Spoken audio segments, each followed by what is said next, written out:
Buenas noches, estimados estudiantes. Vamos a dar continuidad con el contenido de la Ley de Protección al Consumidor, que es lo que hemos estado estudiando en estas clases anteriores.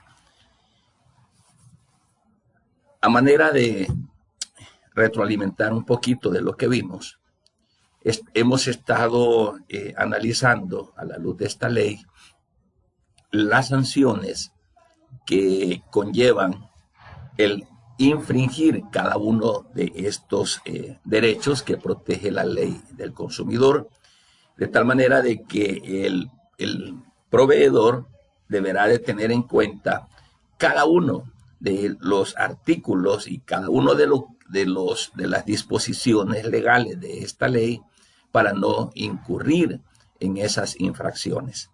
Ya vimos de que son de 3 clases, están las leves, las graves y las muy graves. También vimos cómo cada una de esas infracciones llevan al establecimiento de sanciones.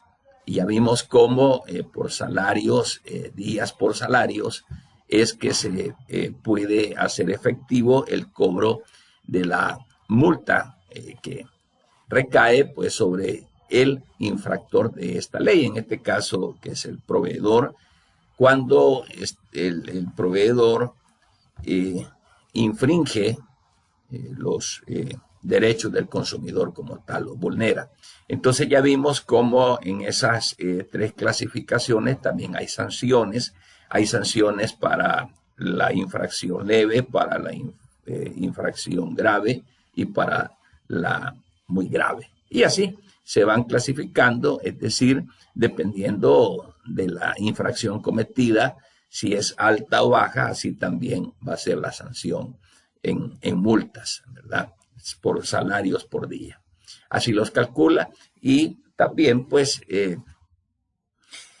hemos dicho de que además de estas multas que esta ley de protección al consumidor impone, acuérdese que podemos también caer en otras situaciones a través del Código Penal por alguna estafa, por decir algo, o por cualquier otra acción engañosa que vaya en contra del consumidor.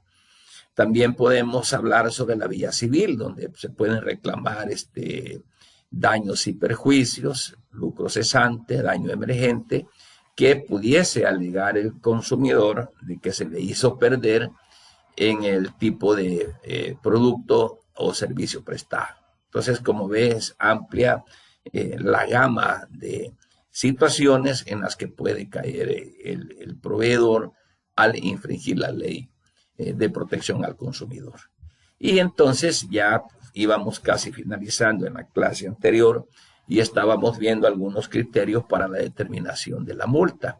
Y el artículo 49 de esta ley de protección al consumidor dice de que para poder imponer o determinar una multa, además de lo que está establecido en los artículos antecesores que hemos estado estudiando, este artículo 49 también prevé algunas condiciones que deben de criteriarse para que se le pueda imponer la multa al infractor de esta ley. Y dentro de esos criterios que pueden determinar la multa, hablábamos que tenemos, por ejemplo, el tamaño de la empresa. Cuando hablamos de tamaño de la empresa nos referimos a la capacidad, al patrimonio, al haber, a los activos, al capital de la empresa, porque así también va a ir congruentemente la imposición de la multa, ¿verdad?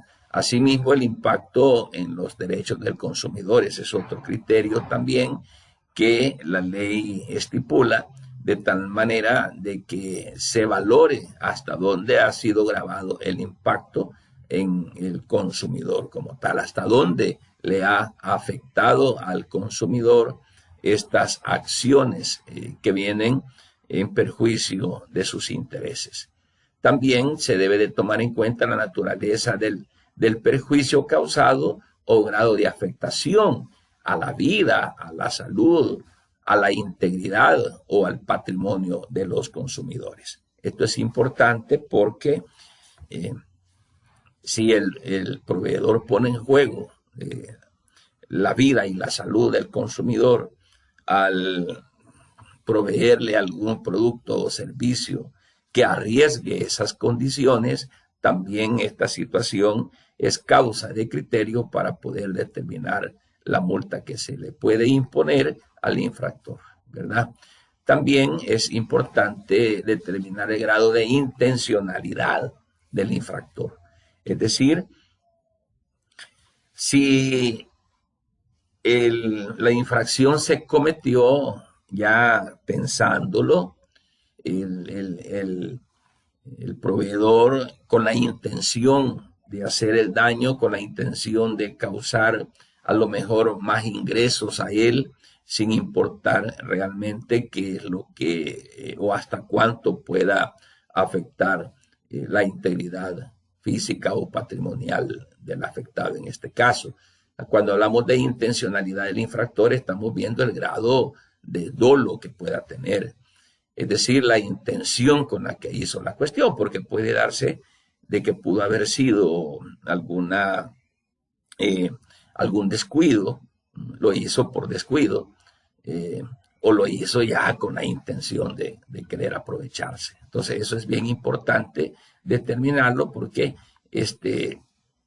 se puede dar el caso, bueno, el alcance más que todo del daño que pueda tener el consumidor en este caso, dependiendo de la intención que pudo haber tenido el proveedor. Como repito, pudo haber sido ya con intención dolosa de hacer la acción, o pudo haber dado una negligencia o por un descuido. Entonces esto es bien importante lo que dice el artículo 49.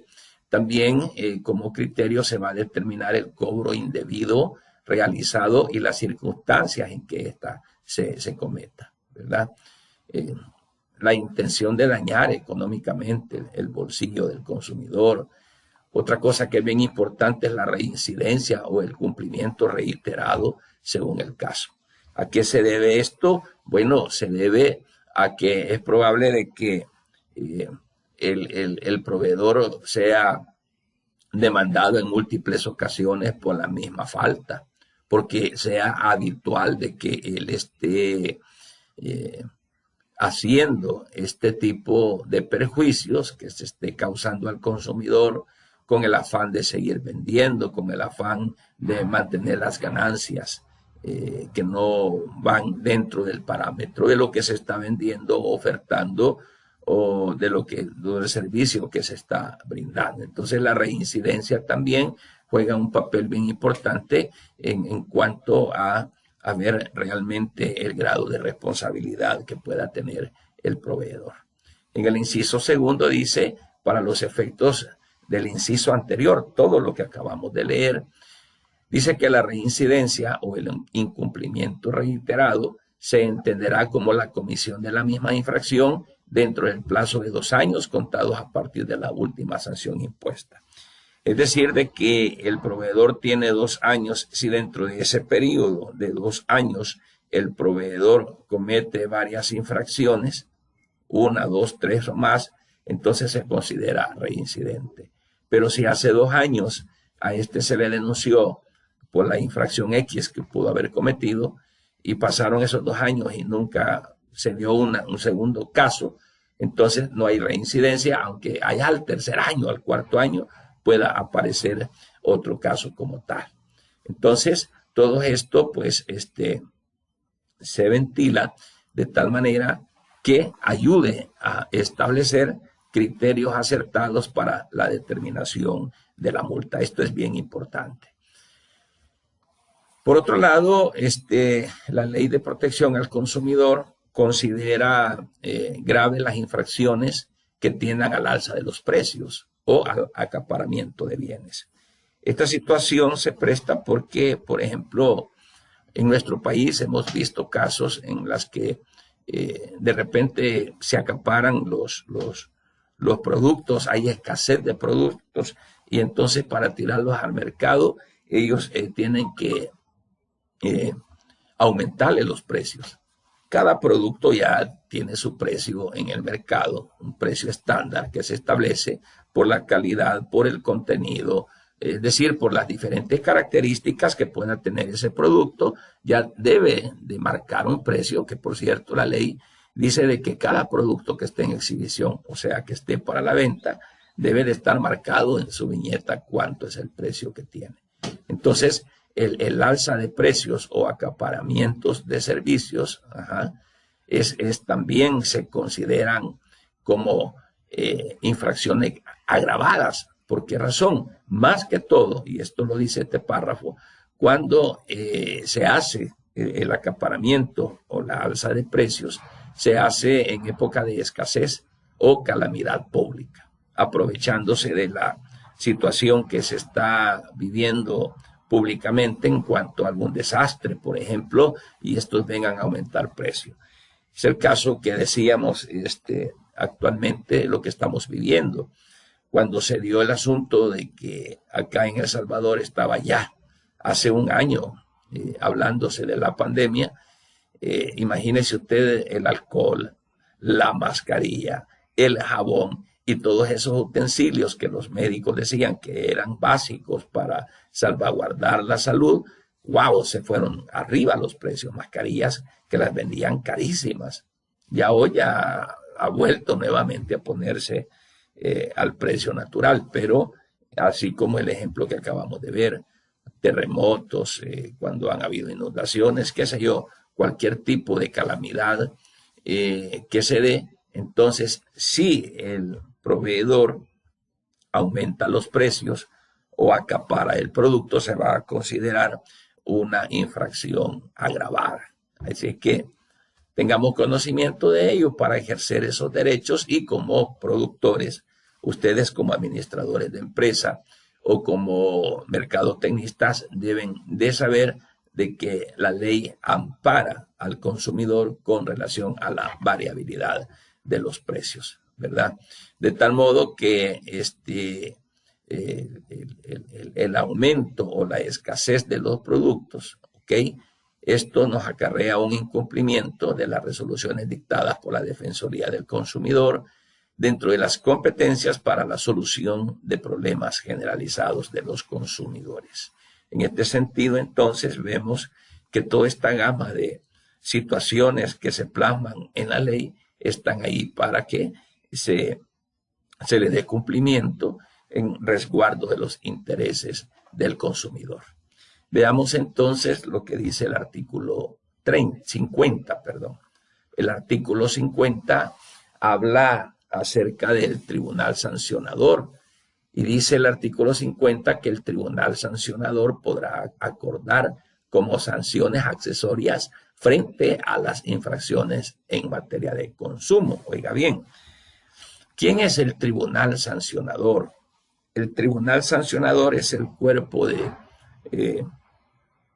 personas, llamémosle así, que ejercen la calidad como que si fueran jueces, para que me entiendan, quienes van a valorar las infracciones, van a valorar las multas, van a valorar los criterios para imponer las multas y van a tomar una decisión.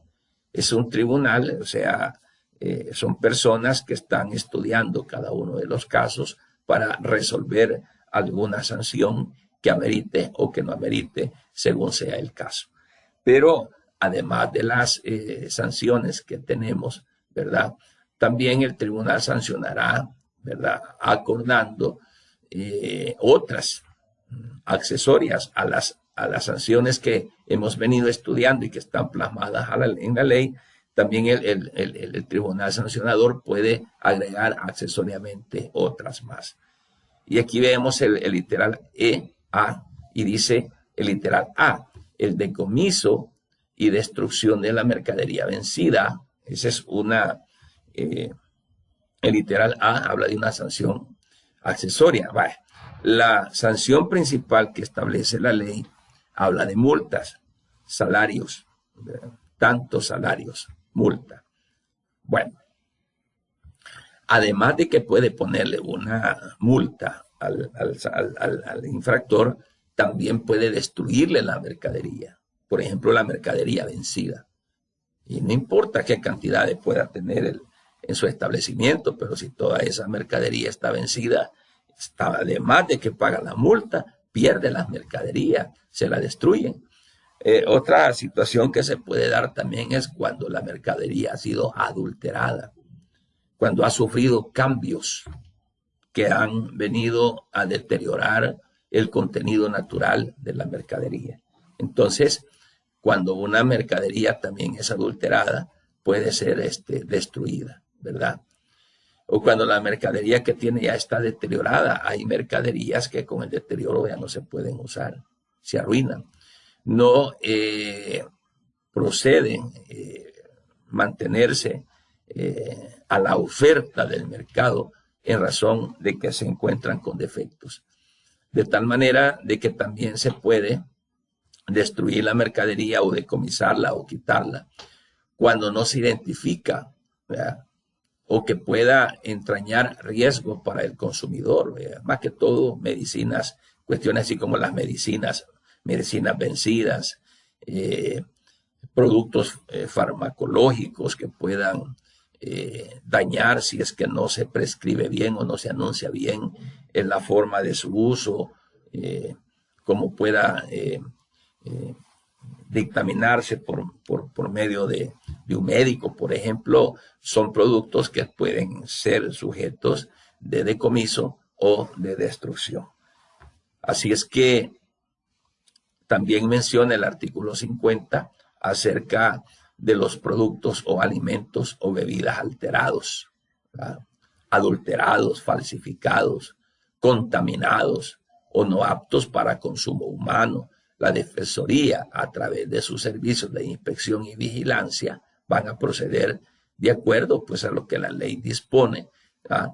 A decomisar o pueden también destruir, ya dijimos, la mercadería, y esta es una pena accesoria, es una sanción accesoria, además de la multa, el decomiso de la mercadería o la destrucción de la misma. Los inspectores al apersonarse al lugar de los hechos y ven o detectan todo este tipo de anomalías, ellos pueden ordenar o informar para que el tribunal sancionador ordene que además de la multa que van a cancelar, también hay penas accesorias como estas. ¿Ok?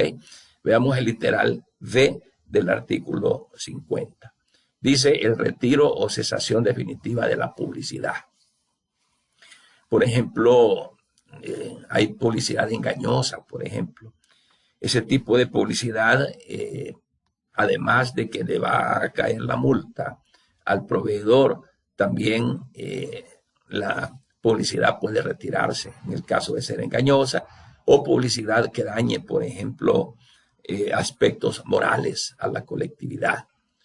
Si usted se ha fijado, hay mucha publicidad en la que se anuncia un producto, pero para anunciar ese producto, en la publicidad le ponen figuras, por ejemplo, imágenes o videos de mujeres, por decir algo, desnudas, en bikini, enseñando su cuerpo, que muchas veces ese tipo de publicidad daña la moral, daña los principios de la colectividad, y por consiguiente ese es un ejemplo donde se pudiese retirar y se puede sancionar por daños a la moral.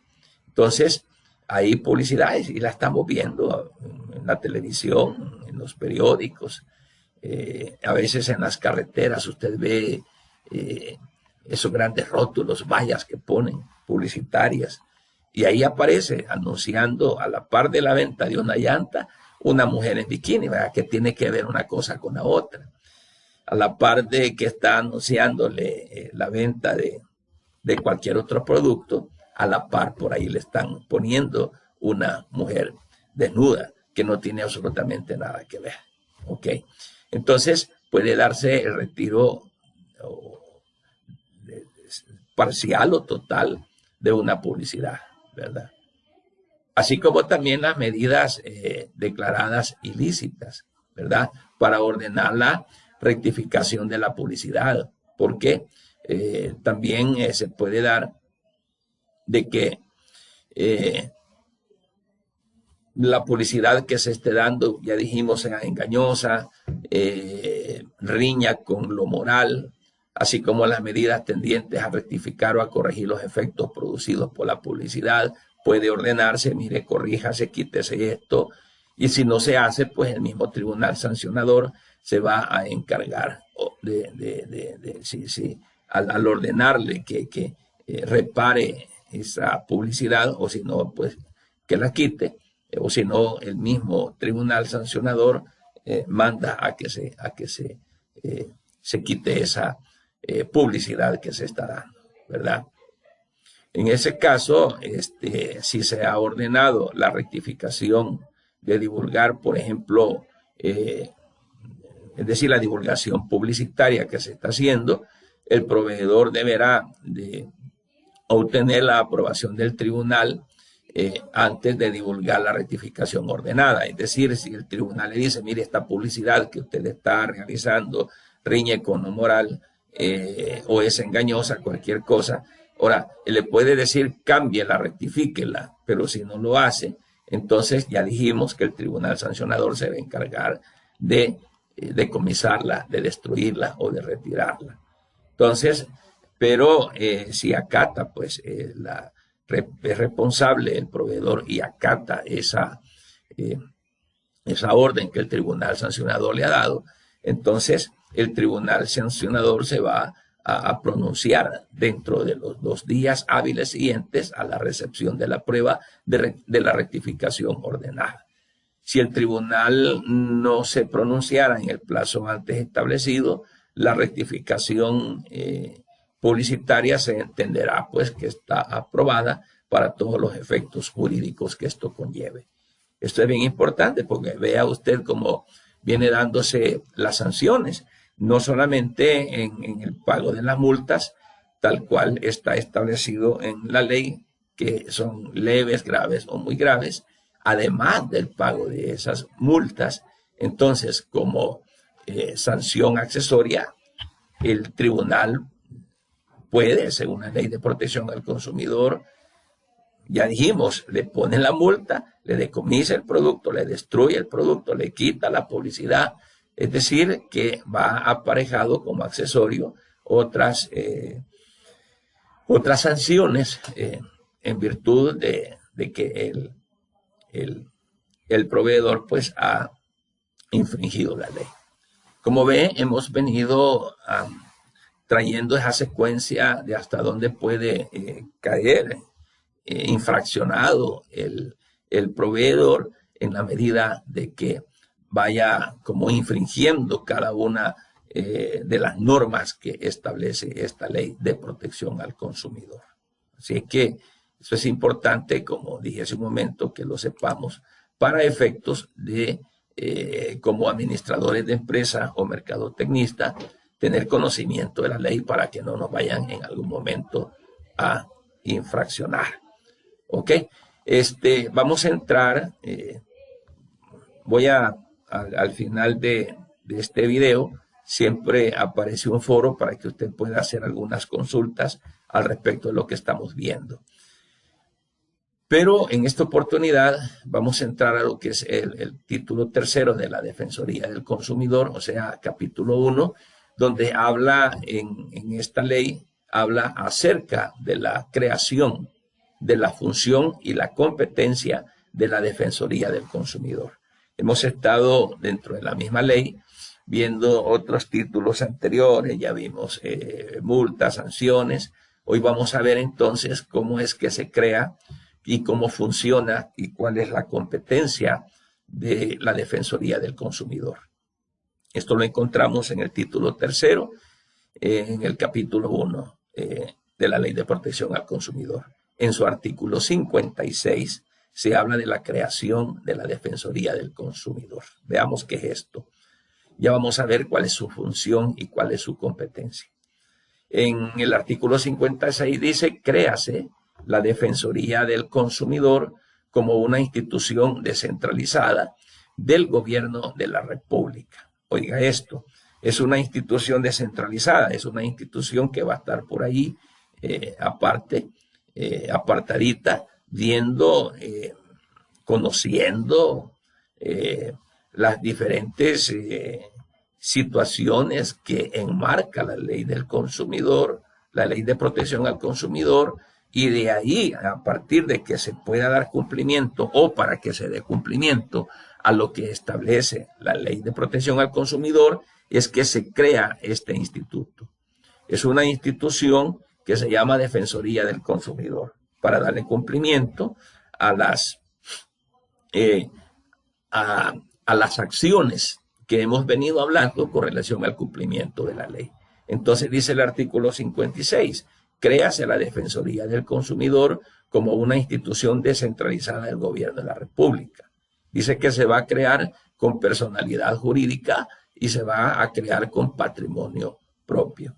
Es decir, que es una institución que va a tener una existencia legal propia, con un patrimonio propio, y va a ser autónoma en lo administrativo y en el presupuesto. Es que esto deberá ser así porque esta Defensoría del Consumidor se vuelve como especie de un juzgado, para que me vaya entendiendo. Es un tribunal en la que ahí van a llegar las denuncias. A partir de ahí se va a trabajar con las inspecciones de tal manera pues de verificar el cumplimiento de las reglas del juego con relación a ese trato entre el proveedor y el consumidor como tal, ¿verdad?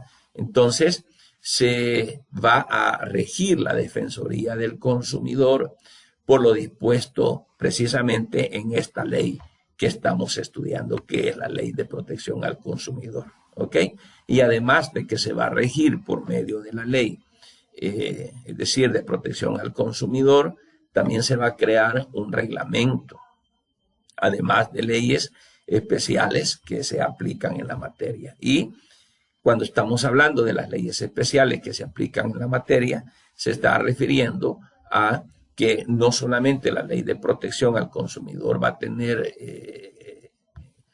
tener como herramienta para la aplicación de la ley, sino que también leyes que también tratan sobre este tipo de situaciones. Ya decíamos, leyes penales, también Código Civil, leyes civiles y otras leyes conexas que vayan siempre en la misma línea de darle la protección, la seguridad o la certeza jurídica al consumidor cuando a éste se le han violentado sus derechos. ¿Cómo funciona esta ley? Veamos el artículo 57. Dice que la Defensoría del Consumidor, que en adelante la vamos a conocer como la Defensoría, es la entidad que se va a encargar de aplicar la ley de protección al consumidor. Y esta va a coordinar la acción conjunta de las instituciones de la administración pública para el cumplimiento de la misma. Esa es la función que va a tener la Defensoría del Consumidor. Además de esas funciones, también va a coordinar el Sistema Nacional de Protección al Consumidor. El Sistema Nacional de Protección se llama sistema, y se llama Sistema Nacional porque está compuesto por diferentes entidades del Estado. Ahí está el Ministerio de Economía, ahí está la policía, ahí están diferentes, y las vamos a ver más adelantito, cuáles son las instituciones de gobierno que están formando ese Sistema Nacional de Protección al Consumidor, ¿verdad? Y dentro de las facultades también que va a tener esta Defensoría del Consumidor es de presentar propuestas al órgano ejecutivo en el ramo de economía para la formulación de políticas de protección al consumidor y su plan de acción. Entonces, como ve usted, tenemos dentro de las funciones que va a tener la Defensoría del Consumidor, que son funciones pero básicas para darle cumplimiento a la ley de protección al consumidor, ¿verdad? Como su palabra lo dice, la Defensoría del Consumidor es la que va a defender esos intereses de los consumidores, va a coordinar la acción conjunta de todas las instituciones de la administración pública, así como también va a coordinar el Sistema Nacional de Protección al Consumidor y también puede presentar propuestas al órgano ejecutivo en el ramo de economía para que este órgano ejecutivo formule políticas de protección al consumidor y su plan de acción. Bien interesante realmente. Vamos a llegar hasta acá con el tema, con la clase de hoy. Siempre recordando que al final pues, del video tenemos el foro para que usted pueda hacer consultas, para que usted pueda salir de algunas dudas, ¿verdad? Y poder pues como dejar plasmado el conocimiento en cada una de sus mentes de estos temas como tal. ¿Ok? Así es que gracias por su atención, tengan feliz noche. Y la recomendación, la otra semana, recuerden que estamos ya de vacaciones de Semana Santa. Entonces, la recomendación es que cuídense mucho. Si no hay necesidad de salir, no salgan a exponerse.